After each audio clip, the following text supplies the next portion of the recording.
एक बूढ़ी माँ की दर्द भरी कहानी। 3 साल हो चुके थे बेटे को अपना घर छोड़कर विदेश में बसे हुए। इन 3 सालों में बूढ़ी माँ और ज़्यादा बूढ़ी हो गई थी। 75 वर्ष की उम्र में सुलोचना देवी की याददाश्त काफ़ी कमज़ोर होती जा रही थी। उन्हें रोज़मर्रा की चीज़ें याद ना रहती, लेकिन जो उन्हें हमेशा याद रहता वह था उनका बेटा। दिन हो या रात, एक पल भी ऐसा ना होता जब उन्हें अपने बेटे की याद ना आती।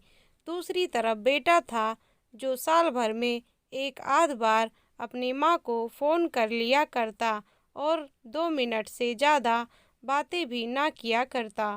फिर भी यह बूढ़ी माँ टकटकी लगाए अपने बेटे का इंतजार करती रहती। एक दिन बेटे का विदेश से फ़ोन आया। हेलो हेलो, सुन रही हो ना माँ? अनिल बोल रहा हूँ, तुम्हारा बेटा। कैसी हो माँ? मैं ठीक हूँ बेटा। तुम, बहू और मेरा पोता कैसा है? माँ ने पूछा। सब अच्छे हैं माँ। मैं अगले हफ्ते गांव आ रहा हूँ माँ, तुम्हें लेने। अब हम सब साथ में ही लंदन में रहेंगे। माँ, तुम्हारी बहू कह रही थी माँ को यहाँ लेकर आओ, बेचारी अकेली वहाँ परेशान होती होगी। बेटे ने कहा। माँ की बूढ़ी सूखी आंखें आंसुओं से भीग गईं। उसके कमजोर शरीर के नस-नस में खुशी की लहर दौड़ गई। बेटे और बहू का अपने प्रति प्रेम देखकर माँ का मन खुशी से भर आया। बेटे ने कहा, माँ तैयार रहना माँ, मुझे ज्यादा दिन छुट्टियां नहीं है। जिससे जितने पैसे लेने हैं कर रखना, तब तक मैं प्रॉपर्टी डीलर से बात कर लेता हूँ घर के लिए। माँ ने पूछा। हाँ माँ, गांव का घर हमें बेच देना पड़ेगा। अब हम साथ में ही रहने वाले हैं, तो वहाँ पर घर रहने का कोई मतलब नहीं है माँ, बेटे ने कहा। बुढ़ापे की वजह से ठीक से चलने में असक्षम माँ ने पूरे मोहल्ले में घूम घूम कर अपनी इस खुशखबरी को सबको सुनाया। सभी को खुशी हुई। सबको लगा माँ जी के आखिरी दिन अपने परिवार के साथ खुशी से बीत जाएंगे। घर वापस आकर माँ ने अपने घर के कोने-कोने को ऐसे देखा जैसे वह अपने दूसरे बेटे को देख रही हो। देखे भी क्यों ना, उस घर को अपने बेटे से कम थोड़ी समझा था। अपने पति के साथ 40 साल यहीं तो बिताए थे, लेकिन अब मजबूर थी बुढ़ापे के आखिरी साल बेटे और बहू के साथ बिताना चाहती थी। दिल पर पत्थर रख घर बेचने के लिए माँ तैयार हो गई। आनन-फानन में बेटे ने घर को आधे दामों पर बेच दिया। माँ ने ज्यादा नहीं, लेकिन जिन चीजों से दिल लगा था उन चीजों को समेटा और बेटे के साथ टैक्सी में बैठकर एयरपोर्ट के लिए चली गई।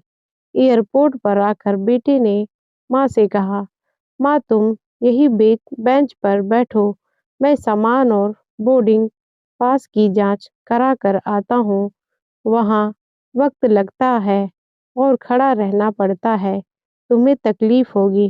तुम यहीं आराम करो। मैं यूं गया और यूं आया। माँ बेंच पर बैठ गई और बेटा अंदर चला गया। काफी समय हो गया, बेटा वापस नहीं लौटा।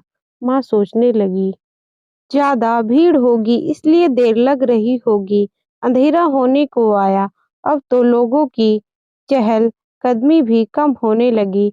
माँ को अब चिंता होने लगी। एक कर्मचारी ने आकर पूछा, किससे मिलना है माँ जी आपको? यहाँ पर क्यों बैठी हैं? डरती हुई आवाज में सुलोचना देवी बोली, मेरा बेटा अंदर सामान की जांच कराने गया है। लंदन जा रहे हैं हम। क्या नाम है माँ जी आपके बेटे का? कर्मचारी ने पूछा। अनिल नाम है मेरे बेटे का, सुलोचना देवी ने बताया। कर्मचारी अंदर गया और थोड़ी देर बाहर लौटा। उसने सुलोचना देवी से कहा, माँ जी, लंदन जाने वाली फ्लाइट तो दोपहर में जा चुकी है और आपका बेटा भी उस फ्लाइट में बैठकर अंदर जा चुका है। अब आपके यहाँ बैठने का कोई मतलब नहीं है। आप भी अपने घर चली जाइए। क्या जा चुका है और मैं क्या घर जाऊं? घर? माँ की आंखों से आंसुओं के सैलाब उठने लगे। जैसे तैसे माँ घर पहुंची।